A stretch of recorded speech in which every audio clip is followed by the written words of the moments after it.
우리가 지금 그 기근을 만난 야곱이 아들들을 애굽에는 풍년이 들어서 식량이 많이 있으니까 애굽의 아들들을 보내서 식량을 구해오는 이야기를 지금 함께 생각하고 있습니다. 마침 그때 애굽에는 그 야곱의 아들인 요셉이 출세를 해가지고 총리의 자리에 있고, 그러니까 막강한 권력과 힘을 갖고 있으면서 부귀영화를 누리고 있는 바로 그 시기였습니다.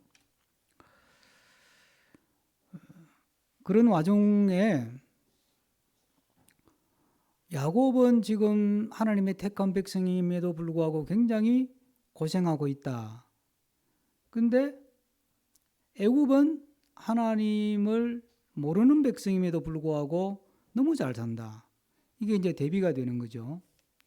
거기다가 요셉의 형들은 식량을 구해야 되는 입장이니까, 그러니까 애굽에 와서 요셉 동생을 만나면 동생인 줄도 모르고 무릎 꿇고 싹싹 빌어야 되는 거예요. 그래야 겨우 식량을 구할 수 있는 그런 입장이 되는 거고, 요셉은 가만히 보면 그걸 또 즐기는 것 비슷하게 이렇게 괴롭히고 저렇게 괴롭히고, 이렇게 올무를 만들고 저렇게 올무를 만들어 가지고 계속 이렇게 괴롭히는 것 같은 그런 뉘앙스를 이렇게 풍긴단 말이죠. 이런 우리가 성경의 이야기를 읽을 때 이걸 어떤 구도에서 읽어야 되느냐는 거죠. 우리가 문학적으로 생각해 본다면 동생을 팔아먹은 나쁜 형들, 그리고 온갖 역경 속에서 기어코 그 역경을 극복하고 출세하고 성공한 동생 요셉, 이 둘을 딱 대비를 시키면 지금 이 이야기 42장부터 44장까지 이어지는 별로 중요하지도 않은 것 같은 이야기를 석장이라고 하는 긴 장을 할애해가지고 이렇게 풀어가는 이 이야기의 어떤 그 중심 메시지가 뭘까? 이렇게 생각해 보면 요셉 입장에서는 복수혈전이에요. 예? 뭐 칼을 뽑지는 않지만 통쾌하게 지금 복수하고 있는 거고, 형들 입장에서는 뭐예요? 동생을 팔아먹었다고 하는 죄의 대가를 혹독하게 치르고 있는 거예요. 그런데 우리를 헷갈리게 만드는 게 있어요. 요셉이 그렇게 믿음이 좋은 사람이냐는 거예요. 요셉은 애굽에서 끝까지 하나님 믿는 백성으로 어떤 나름대로의 어떤 경건함을 지키려고 노력을 하다가 깜빵에 간 것까지는 좋았는데, 그 이후에 요셉의 행적은 보면 전혀 믿음하고 관계가 없어요. 일단은 애굽 사람하고 결혼했는데 자식 이름이 다 애굽이야. 애굽 이름이야. 그리고 형들을 괴롭히는 과정에서 요셉의 행동을 가만히 생각해 봐요. 자기가 일부러 함정을 파놓고 오늘 본문에는 또 뭐라 그래요? 나 점 잘 쳐 이러고 나오는 거예요. 그러면 도대체 하나님을 잘 믿는 사람이 쥐가 함정을 파가지고 형들을 괴롭히면서 나 점 잘 친다 그러고 너희들 까불지 마 그러고 이렇게 행동하는 게 이게 믿음의 행동이냐는 거지. 그럼 도대체 성경은 뭘 이야기하려고 하는 걸까? 단순히 요셉의 복수혈전, 형들의 죄의 대가를 치르는 것, 그 이야기를 보여주려고 하는 건 아닐 거라는 이야기죠. 그러니까 그러면 이 이야기를 통해서 결국은 형제간에 서로 싸우지 말고 우애 있게 살아야 된다, 그 이야기를 하나? 아니면 부모가 자식을 키울 때 절대 편애를 하면 안 된다. 그 야곱이 자식들을 편애하는 바람에 형들이 요셉을 미워하게 된 거니까 그 절대 편애하면 안 된다. 그런 어떤 가정의 달 어버이 주일을 맞아서 부모님들이요, 자식들 편애하지 마세요, 그런 메시지를 주려는 걸까? 그러기에는, 그러면 도대체 성경은 권선징악이야? 윤리교과서야? 이런 문제가 생기는 거예요. 성경이 우리에게 권선징악을, 신상필벌을 가르치기 위한 책이라면 굳이 이렇게 복잡하게 이야기할 필요가 없는 거 아니에요. 그리고 굳이 성경이 아니어도 성경이 나오기 훨씬 수백 년 전에 공자의 좋은 말씀이 있었고 석가모니 붓다의 또 좋은 말씀이 이미 있었어요. 불경도 있었고 유교 경전이 다 있었다니까, 사서삼경이. 성경 나오기 전에 벌써 500년도 전에. 굳이 거기다가 뭐 권선징악에다가 윤리 교과서를 하나 더 보탤 필요가 없는 거예요. 그럼 도대체 이 이야기를 통해서 우리에게 무슨 이야기를 하려고 하느냐는 거지. 우리가 성경 읽을 때 놓치지 말아야 될 게, 성경은 하나님의 약속을 이루어가는 이야기이고, 약속을 하고 그 약속을 이루어가는 이야기. 그 다음에 그 약속의 핵심 내용은 우리를 죄에서, 사탄의 권세에서 구원해서 하나님의 백성을 만들어서 하나님 나라를 완성시켜가는 이야기. 이게 성경의 주된 줄거리예요, 이게. 이 맥락을 놓치고 이런 이야기를 읽으면 그냥 복소혈전 이야기, 뭐 무협지 같은 이야기가 되는 거지. 뭐 칼과 창만 안 나올 뿐이지. 그리고 권선징악이라고 하는 윤리교과서, 유교 경전 같은 책이 돼버리는 거예요. 그러니까 우리가 이 본문을 대할 때 큰 틀에서 하나님은 어떤 약속을 하셨고 그 약속을 어떤 방식으로 이루어 가시는가, 그리고 또 하나님께서 구원하신다는 그 구원은 도대체 무엇인가 하는 것을 늘 염두에 두고 읽어보면, 야, 이게 하나님이 일하시는 모습은 우리가 기대했던 거하고는 전혀 다르네 하는 것을 깨닫게 되는 거예요. 오늘의 주제는 아니지만 욥기의 주제가 신상필벌도 아니고 권선징악이 아니라는 얘기 제가 여러 번 말씀드렸죠. 뭐 처음 듣는 것 같은 표정을 지으면 제가 다시 욥 이야기를 또 해야 된다는 이야기인데, 그건 다음에 기회가 있으면 하고, 욥기 얘기가 우리에게 주어진 주된 목적이에요. 하나님은 권선징악의 하나님이 아니다. 신상필벌의 하나님이 아니다. 그것을 뛰어넘어 존재하고 뛰어넘어서 일하시는 하나님이다. 이제 그 이야기를 하려는 거거든요. 그러니까 오늘 우리가 이 이야기를 통해서 하나님이 약속을 성취해 가시는 하나님, 구원을 이루어 가시는 하나님이라는 어떤 그런 성경의 큰 맥락 속에서 읽어보면, 아, 그런 뜻이 있었구나, 이게 깨닫게 되는 게 있어요. 14절 한번 읽어보십시다. 14절 다 같이 읽습니다. 시작.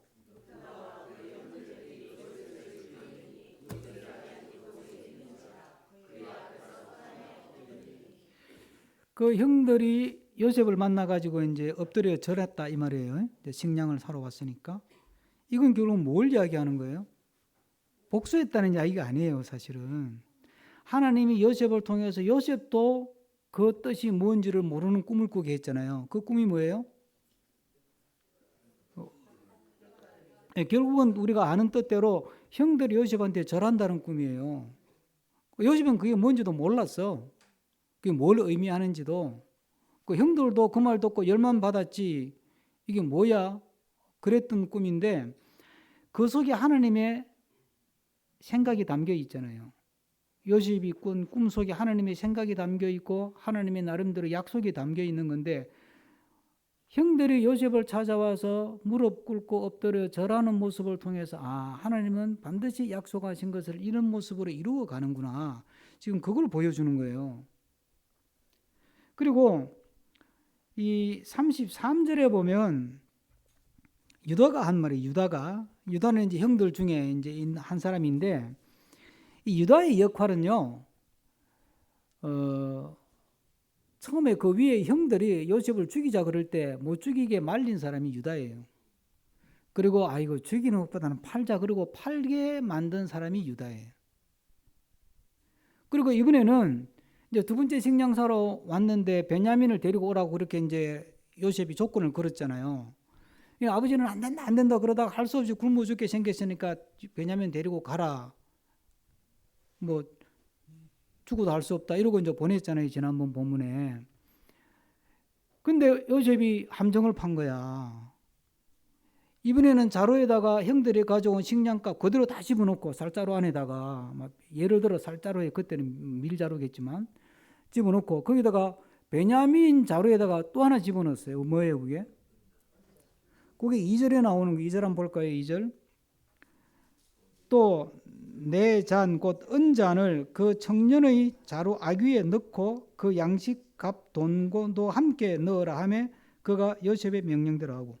그러니까 요셉이 자기가 쓰는 잔을 베냐민 자루에다가 집어넣은 거야. 뭐 돈은 돈대로 집어넣었다 하더라도 그래 놓고는 이제 식량을 파는 것처럼 해가지고 보내놓고는 잡으러 가는 거지. 누가 내 잔을 훔쳐갔다 이거지. 형들 우리는 그런 적 없다 그러니까 자 자루 까봐라. 그랬더니 베냐민 자루에서 은잔이 튀어나오는 거야. 우리가 한 거 아닙니다. 그러니까 요셉이 뭐라 그래요? 야, 내가 점을 잘 치는 줄 너희들 몰랐지 임마. 내가 그 모를 줄 알았냐? 꼼수 쓰지 마. 이러고 이제 덮어 씌우는 거야 지금. 그때 이제 요셉이 뭐라 그러냐면 이제 얘는 감히 애굽의 총리의 잔을 훔쳐간 놈이야 얘가. 그 은잔은 점을 치는 때 쓰는 신물이에요. 그 애굽이라는 나라에서는. 그러니까 이거 심각한 죄를 지은 거야. 그러니까 이제 베냐민은 못 보내 이러고 나온 거지. 베냐민은 못 보내. 사람 보내줄게 가라. 너희들은 가고. 그러나 베냐민은 안 돼. 이러니까 이제 형들이 멘붕이 온 거예요. 아버지 죽게 생겼으니까. 그때 나선 사람이 또 유다예요. 그 유다가 나서가지고 하는 말이 뭐냐면 이 막내 동생 베냐민 안 가면 우리 아버지 죽어요. 그게 앞에 쭉 나오는 설명이에요.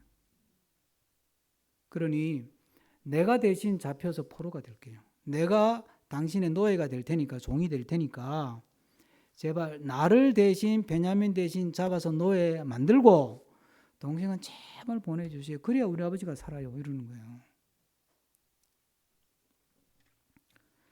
이야기는 결국 어디까지 이어져요? 멀리 생각해 보면 유다의 후손으로 누가 태어나요? 예수님이 탄생하는 거예요. 그 밑작업을 하는 거예요. 지금 성경은. 예? 어느 날 갑자기 유다의 후손으로 메시아가 태어나는 게 아니고 예수님이 태어나는 게 아니고 이런 밑작업을 통해서 유다 집안이 왕족의 집안이 되고 그 후손으로 다윗이 태어나고 그 후손으로 예수가 태어나는 이야기예요. 그러니까 그 이야기를 지금 하나님이 만들어가고 있는 거예요. 그러니까 이 과정이라는 게 뭐냐면 하나님이 약속을 이루어가는 과정이다. 하나님이 계획하신 것을 이루어가는 과정이다. 그런데 여기에 이제 우리가 궁금한 게 하나 있는 거지. 그러면 굳이 꼭 형들을 보내가지고 요셉 밑에 막 기게 만들고 절하게 만들고 쪽팔리게 만들고 그렇게 수치를 당하게 만들고 뭐 도둑놈으로 덮어 씌워가지고 누명도 쓰게 만들고 꼭 이 방법을 쓰셔야 되냐 하나님이. 여기 우리 궁금한 게 있는 거예요. 그런데 성경을 보면 이 본문뿐만 아니라 하나님은 성경 창세기부터 계시록까지를 보면 하나님의 사람들에게 무슨 어떤 큰 권력을 주거나 세력을 갖게 만들거나 큰 힘을 주어가지고 하나님이 일을 하시는 법이 거의 없어요.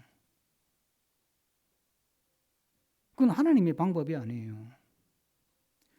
우리는 하나님 믿었으면 우리한테 복을 많이 줘가지고 돈도 많이 벌고 출세해가지고 그 힘과 권력, 세력을 가지고 이 땅을 복음으로 정복하게 만들면 얼마나 좋아. 하나님은 그렇게 안 한다니까요. 그건 하나님이 원하는 방법이 아니에요. 여러분 착각하지 마세요. 교회가 대한민국에 큰 교회가 많이 생기고 웅장한 교회가 많이 생기고 교인이 많이 늘고 교회 안에 장차관들이 많이 출석하면 대한민국이 복음화 될까요? 하나님은 그런 방법을 안 쓴다니까요. 반대로 해요. 어떻게 한다고요? 곤란에 처하게 만들고 고난에 처하게 만들고 역경에 처하게 만들고 쪽팔리게 만들고 수치를 당하게 만들고 굴욕적이게 만든다니까.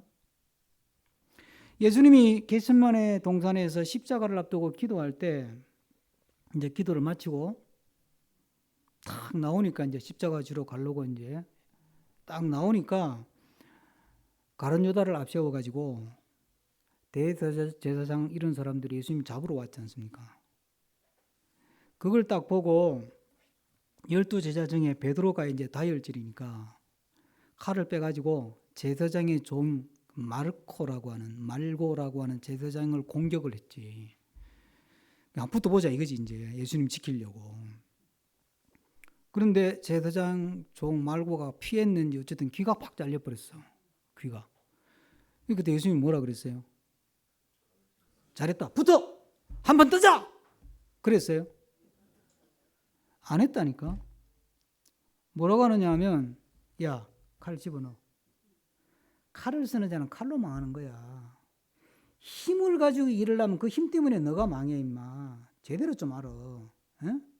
그러고는 말고 길을 잡아가 다시 붙여줘 버렸다는 거. 그러고는 잡혀가는 거예요.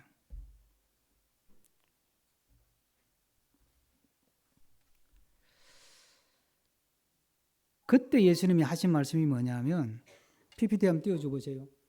마태복음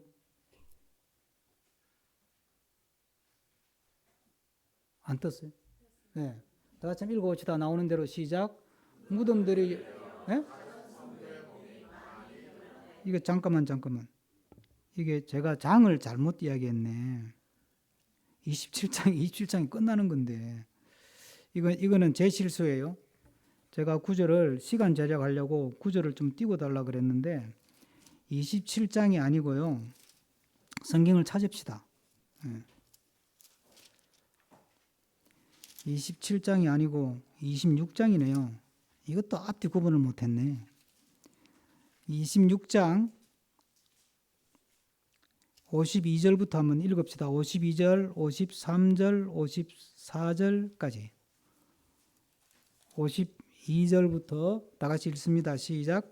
이에 예수께서 이르시되 내 칼을 도로 칼집에 꽂으라. 칼을 가지는 자는 칼로 망하느니라. 너는 내가 내 아버지께 구하여 지금 12군단이 더 되는 천사를 보내시게 할 수 없는 줄로 아느냐. 내가 만일 그렇게 하면 이런 일이 있으리라 한 성경이 어떻게 이루어지겠느냐 하시더라. 참 기가 막힌 이야기예요 이게. 아니 야 베드로야, 내가 지금 아버지한테 부탁해가지고 12군단이 넘는 천사를 동원할 수 없는 줄 아냐. 한 군단이 2,000 내지 3,000명이에요. 그러니까 천사 한 2, 3만 명 불러가지고, 그러니까 우리 쉽게 말하면 천군 천사를 동원해가지고 그 힘을 가지고 얘들을 제압하고 정복할 수 없는 줄 아느냐. 내가 할 줄 몰라서 안 하는 줄 아냐. 그렇게 해가지고는 하나님이 이루어지지 않는 거야. 하나님은 그 방법을 안 쓴다니까요. 그리고 그냥 잡혀 죽는다니까요. 예? 생각해 보세요. 인간을 구원하러 온 하나님의 아들이 인간의 손에 잡혀 죽는다? 이 뭔 이런 안 믿는 사람 표현을 하면 제가 좀 거칠게 표현하면 이 무슨 개뼈다구 같은 소리냐고 그래요. 생각을 해봐요. 사람을 구원하러 온 하나님의 아들이 사람의 손에 죽어버려. 그래서 뭔 일을 하겠다는 거예요. 사람을 구원하러 왔으면 하나님이 하나님의 힘과 능력과 지혜와 모든 천군 천사를 총동원해가지고 확 쓸어버려야지. 말 안 듣는 인간들을 확 쓸어버려야지. 그래야 그 옆에 붙어있는 홍정건 목사도 좀 폼도 좀 잡고 야 임마 까불지 마 임마. 봤지 너 하나님이 얼마나 무서운지. 까불고 있어. 그리고 폼 좀 잡을 거 아니야 우리도. 그런데 그런 폼 잡을 기회를 안 준다니까요. 오히려 뺨 맞고 옆구리 찔리고 가시관이 찔리고 조롱을 당하고 그러고 죽는다니까.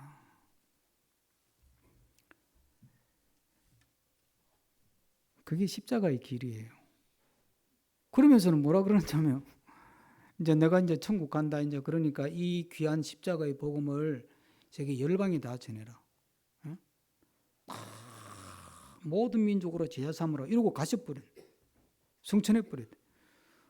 그러고 있다가 그 미션을 구체적으로 꽉 받은 사람이 바울이야. 그 바울이 이제 그 미션을 받아가지고 이 십자가의 복음을 전하라 이러고 이제 미션은 받았는데 그러면 뭔가 좀 힘이 있어야 될 거 아니야 이게. 그런데 하나님이 보니까 예수님이 하시는 걸 보니까 그게 아닌 거지. 얼마나 고민이 되겠어요. 그럼 어떻게 해야 되지 이거? 일을 하려면 돈도 좀 있어야 되고 사람도 세력도 좀 모아야 되고 조직도 좀 갖추어야 되고 건물도 좀 뻑적지근하게 웅장하게 지어야 되고 뭔가 좀 당대에 좀 잘 나가는 사람들 좀 규합해가지고 국회의원도 몇 명 있고 장차관도 몇 명 있고 군부의 장관도 몇 명 있고 대법원 헌법재판소에도 몇 명 좀 있고 뭐 이래야 되잖아요. 그래야 뭐 판을 딱 짜가지고 확 뒤집지. 안 되는 거예요, 이게. 바울이 얼마나 고민을 했겠어요. 여러분 같으면 고민이 안 되겠어요? 우리에게 민족 복음화의 사명을 주셨다는데 뭘로 복음화를 해요? 그 고민을 하다가 바울이 찾은 답이 뭐냐면 그 유명한 고린도전서 1장에 있는 말씀 한번 띄워보세요. 요거는 구절 바로 내가 맞죠? 다 같이 한번 읽습니다. 22절부터 다 같이 시작. 유대인은 표적을 구하고 헬라인은 지혜를 찾으나 우리는 십자가에 못 박힌 그리스도를 전하니 유대인에게는 거리끼는 것이요 이방인에게는 미련한 것이로되 오직 부르심을 받은 자들에게는 유대인이나 헬라인이나 그리스도는 하나님의 능력이요 하나님의 지혜니라. 유대인은 뭘 구한다고 22절에 봐요? 표적, 능력 아니에요. 능력. 야합하면 바닥에 갈라지는 거. 야합하면 번개가 떨어지는 거. 야합하면 강이 갈라지는 거. 능력, 힘을 기르자. 그리고 헬라인은 공부를 많이 해가지고 지식을 많이 쌓자 이 말 아니에요. 그래야 뭔가 세상을 바꿔보지 이 AI 시대에 예? 뭐 그런 이야기를 하는 거예요. 그런데 하나님은 그 방법을 안 쓴대. 그 방법을 안 쓴다니까요. 그 방법 안 쓰고 뭘 한다고요? 예? 십자가에 못 박힌 그리스도를 전한다니까. 십자가에 못 박힌 그리스도. 이게 말이 안 되잖아요. 이거 십자가에 못 박힌 그리스도. 사람을 구해야겠다고 하나님이 내려가지고 사람 손에 꽥 하고 죽었는데 그 십자가 이야기를 가지고 이 하나님이 너희들을 구원한대. 그럼 누가 믿겠어 그걸 여러분? 여러분 같으면 믿어지냐고. 아니 그렇게 메가리도 없고 힘도 없고 쪽도 못 서는 하나님이 뭘 우리를 구원해.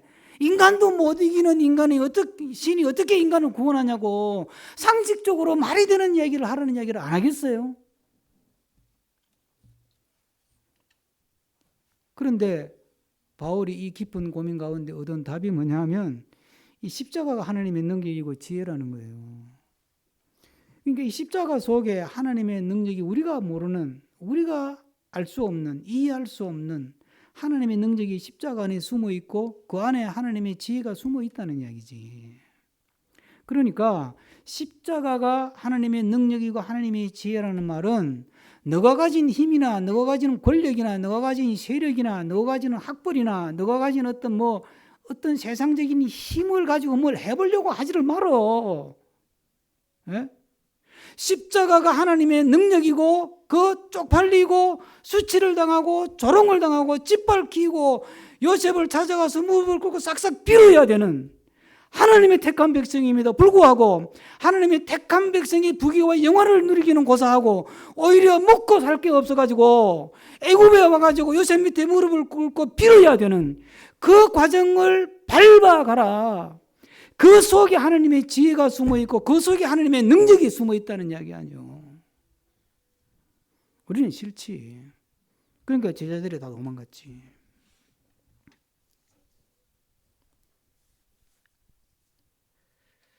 우리는 자꾸 힘을 기르고 세력을 길러가지고 주의 복음 사역을 하려고 그래요. 그게 문제가 있는 거예요. 그건 세상 방식이잖아요. 그러니까 자꾸 그렇게 하나님 일을 하고 성교하고 세계를 복음하고 민족을 복음화한다고 그러면서 쓰는 방식은 세상의 논리, 세상의 원리, 세상의 법칙을 가져와 가지고 하니까 이게 기독교가 자꾸 오염이 되는 거예요.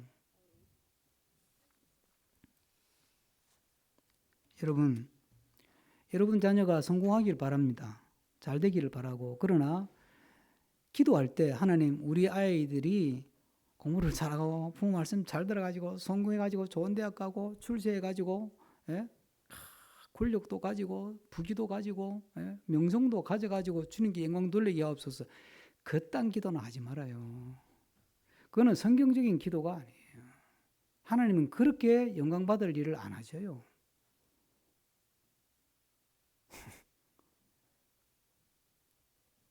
십자가를 지면 영광 받는데 십자가를 지면 영광 받는데. 누구든지 나를 따르려거든 자기를 부인하고 자기의 십자가를 지고 나를 따를 것이니라. 우리의 목표는 예수 믿어가지고 성공하는 게 아니고 예수 믿어가지고 하나님께 영광되도록 사는 거예요. 그러면 우리가 그렇게 애타게 원하는 세상의 성공이 따라올 수도 있다 없다? 있다. 그러나 그게 우리의 목표는 아니다. 그게 우리 기도의 목표가 될 수 없고 그게 우리의 헌신의 목적이 될 수도 없고 그게 우리의 예배의 목적이 될 수도 없다.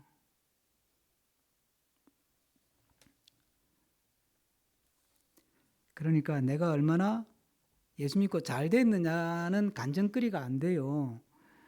내가 얼마나 진정으로 주님만 바라보는 사람이 되었느냐가 중요한 거라니까. 성공을 하든 실패를 하든 그럼 관계없어요. 좋은 대학에 붙든 떨어지든 상관이 없다니까. 돈을 많이 벌었든 뭐 조금 벌었든 아무 문제가 안 돼요. 내가 얼마나 그 일을 통해서 정말 주님만 바라보는 사람, 하나님의 십자가의 능력, 하나님의 지혜, 그 십자가에 묻어놓은, 감추어놓은 하나님의 지혜, 하나님의 능력만 바라보면서 주님만 바라보는 사람이 되어가고 있느냐가 이게 우리의 가장 중요하고 핵심적인 삶의 초점이 되어야 할 줄로 믿습니다. 그러면 이제 우리가 질문이 하나 있지. 그럼 왜 하나님의 택한 백성이 하나님 택한 받았으면 창조주고 만왕의 왕이고 만주의 주인 하나님을 믿었으면 우리도 왕은 안 돼도 장관 주면 돼야 되잖아. 그런 기대가 있잖아요. 그죠? 그런데 우리 보고 왜 여신 밑에 가서 무릎 꿇으라 그래? 왜 믿는 사람이 안 믿는 나라 가가지고 식량을 구고 그래? 도대체 이건 너무 이해가 안 된다. 섭섭하다. 이런 마음이 들잖아요. 근데 왜 그럴까요?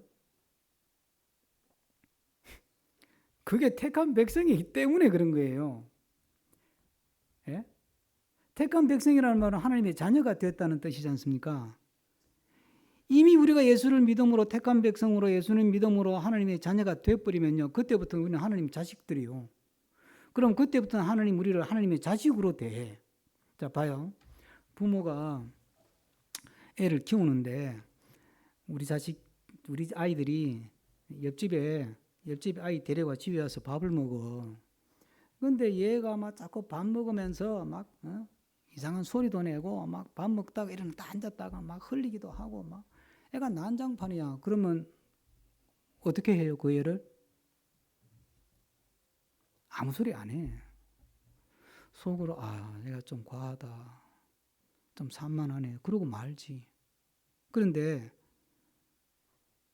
그 친구라고 데리고 내 자식이 앉아가지고 똑같이 해. 그럼 어떻게 해요? 죽이지. 너 인마 밥을 그따위로 먹어? 응?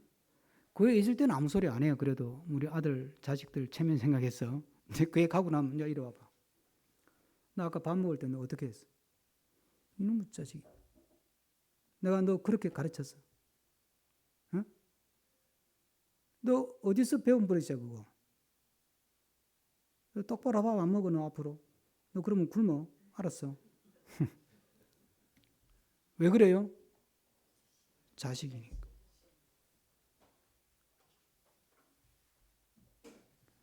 옆집 애가 시험 제가 100점 맞았든 200점 맞았든 신경 안 써요. 우리 애는 10점 맞았는데 그 애는 90점 맞았다. 그럼 부럽긴 하지.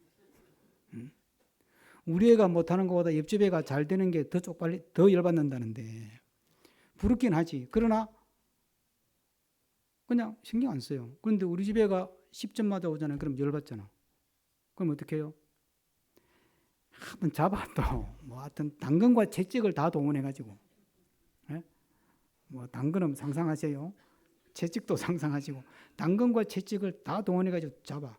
그래가지고 얘가 죽기 살기로 그 당근에 꼬여가지고 열심히 공부해 50점 맞아왔어. 그럼 어떻게 해요? 잘했다. 이제 됐다. 그래요? 그러는 부모는 한 명도 없어. 야, 너 하니까 되지? 10점이 50점 되잖아. 자, 이번에는 내가 요 당근 줄게. 다음 목표는 80점이야. 80점. 알았어? 응? 그럼 얘가 죽기 살기로 이제 안 되는 머리를 쥐어 짜가지고 날밤을 새서 공부해가 80점 받아왔네? 그럼 어떻게 해요? 고생했다. 이제 됐다. 하산해라. 그래요? 그러는 엄마는 없다니까. 그럼 어떻게 해요, 이제? 더 센 당근을 주고, 더 센 채찍을 들어가지고, 기어코 100점 맞을 때까지 닭다리를 볶는다니까. 왜요? 자식이니까. 그러니까 여러분, 하나님 믿는다는 건 어떤 면에서 잘못 걸린 거예요. 하나님 그냥 안 둬요.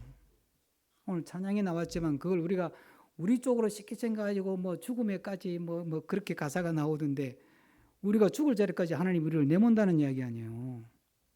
내몰기만 하는 게 아니고 어디까지 내몰아 놓고 거기까지 따라온다는 거예요. 그리고 부활의 자리로 만드는 거예요, 그게.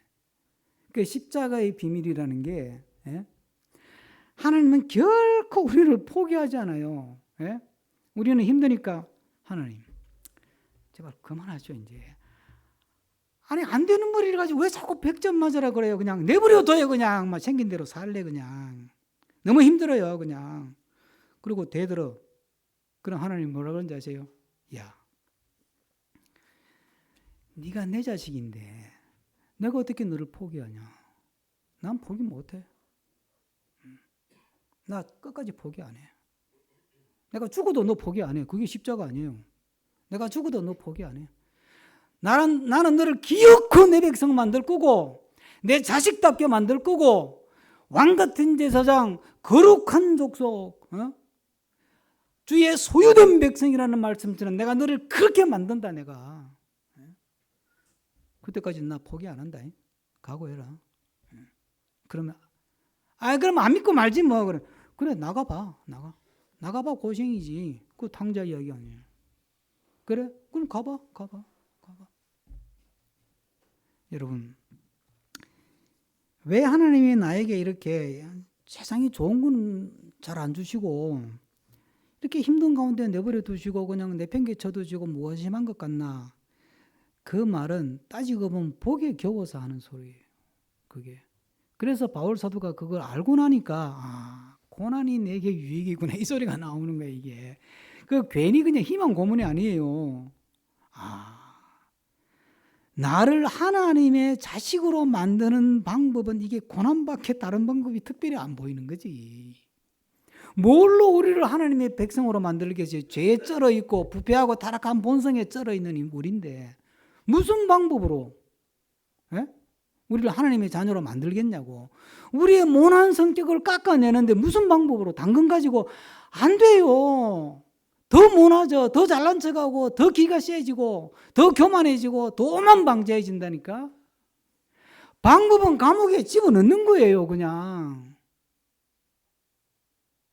그러니까 바울 사도가 이 고난이 유익이네. 여러분, 그러니까 고난이 복이 되는 거예요.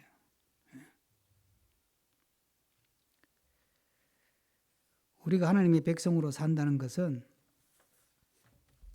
그걸 깨닫고 사는 거예요. 하나님의 간섭하심, 하나님의 잔소리, 하나님이 막 닥달하고 이게 귀찮죠? 힘들죠? 힘들어요. 저도 힘들어요.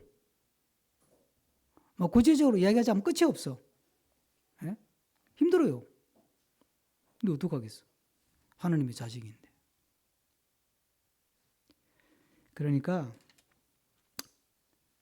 불평 원망하기보다 그래도 안 버리시고 이 쓸데없는 나를 하나님 품 안에 두시니 감사합니다. 나 같은 거 그렇게 애를 써봐야 별로 나아질 것도 없을 것 같은데 하나님 저한테 에너지 쓰지 마시고 저 옆집에 이 목사 좀 닥달해가지고 그러면 쟤는 말 잘 들을 것 같아요. 그런 마음이 들잖아요. 그럼에도 불구하고 하나님이 나를 포기하지 않는다니까. 그러니까 복에 겨워서 불평불만하기보다 그저 그게 은혜인 줄 알고 감당 못할 은혜인 줄 알고 감사하며 사는 게 이게 똑똑한 거고 현명한 거고 지혜로운 것인 줄로 믿습니다. 마지막으로 답답한 게 하나 있어요. 그럼 이래가지고 주의 일은 언제 이루냐는 거예요. 여러분 아브라함에게 주신 복이 뭐냐 하면 아브라함이 무슨 복 줬어요? 창세기 22장에 큰 민족을 이룬대. 그 다음에는 또 하늘의 별, 바다의 모래같이 많은 자손을 준대. 그리고 열국, 열방을 축복하는 자리에 올라가게 해준대요. 언제 그거 이루어요? 네? 그거 언제 이루냐고. 아, 그럼 그 축복과 동시에 막 갑자기 막 애를 못 가지던 사라가 막 쌍둥이 정도가 아니라 막 그냥 더블로 해가지고 막 한 번 출산하면 10명씩 낳아가지고 막 숫자를 막 누리든지 그래야 될 거 아니에요. 죽을 고생해가지고 하나를 낳았더니 그것도 바치래. 아, 그러면 언제 하늘의 별, 바다의 모래 같은 자식을 언제 만드냐고. 예? 큰 민족은, 큰 제국은 언제 되는 거예요? 방법이 없다니까요. 그런데 하나님은 그 방법으로 하나님의 약속을 이루어 가요. 결국은 이 과정을 거쳐서 요셉과 요셉 형들 이야기를 거치고 이제 뒤에 넘어가면 요셉이 이제 다음 장에 요셉이 이제 자기 신분을 노출시키죠. 그리고 아버지를 초청을 하죠. 그게 이제 애굽으로 입애굽 사건이거든요.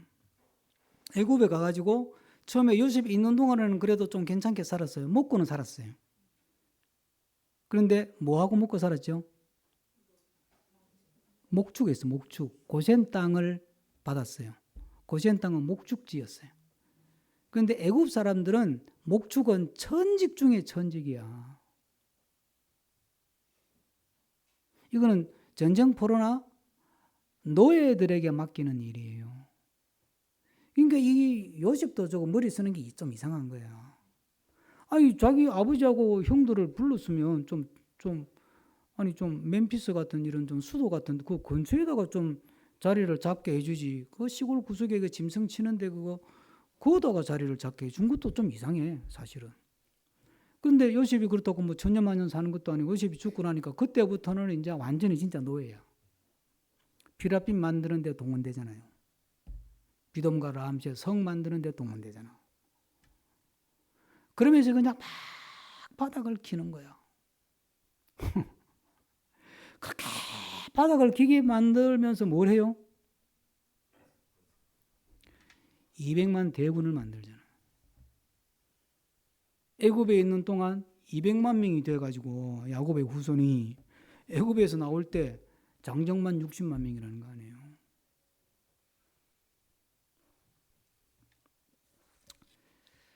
제가 이거 준비하면서 이런 생각이 있어요. 하나님도 참 짓궂으시다.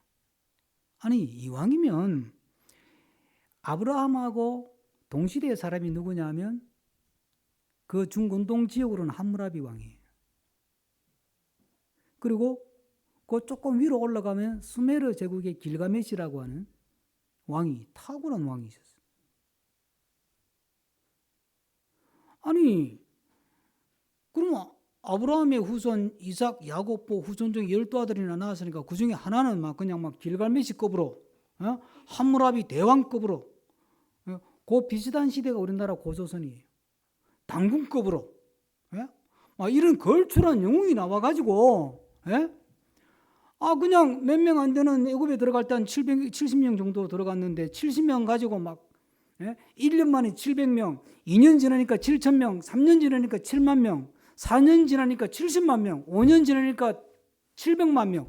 그래가지고 막 제국을 만들면 되잖아요 이게. 그렇죠? 막 정복하고 정복해가지고 왜 그렇게 안 해요? 안 한다니까.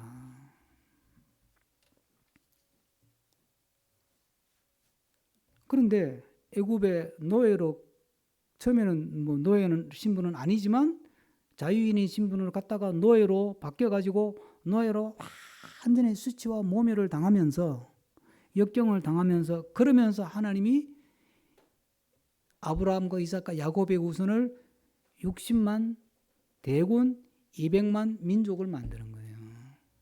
그럼 무슨 뜻이에요 이게? 하나님은 우리가 당하는 수치와 고난과 역경 가운데에서 고난과 수치와 모멸을 통해서 하나님은 하나님의 일을 하고 있다는 거예요. 그러니까 여러분들이 실패하고 좌절하고 막 쪽팔리는 상황에 처하고 그것 때문에 기죽을 필요가 없는 거예요. 네? 왜 일이 이렇게 안 풀리고 나는 왜 이렇게 생각지도 않았던 병이 찾아오고 왜 이렇게 사업이 뜻대로 안 되고 하려고 그러니까 막 경기가 이상해져가지고 쪽박 폭망하고 왜 나에게 이런 고난이 오나. 그럼 우리는 막 위축되고 귀가 죽고 막 그러잖아요. 하나님의 백성은 그걸 그렇게 해석을 안 하는 거예요.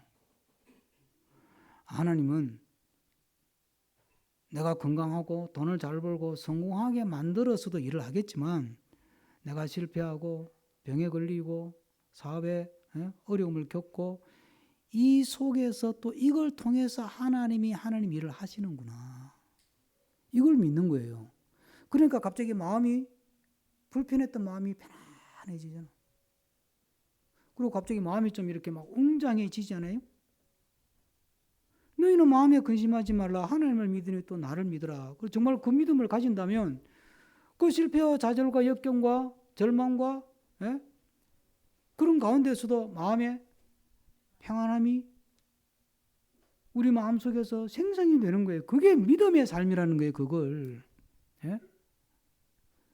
그런데 우리는 잘못 배워가지고 그런 일을 당하면 기도원 가가지고 하여튼 막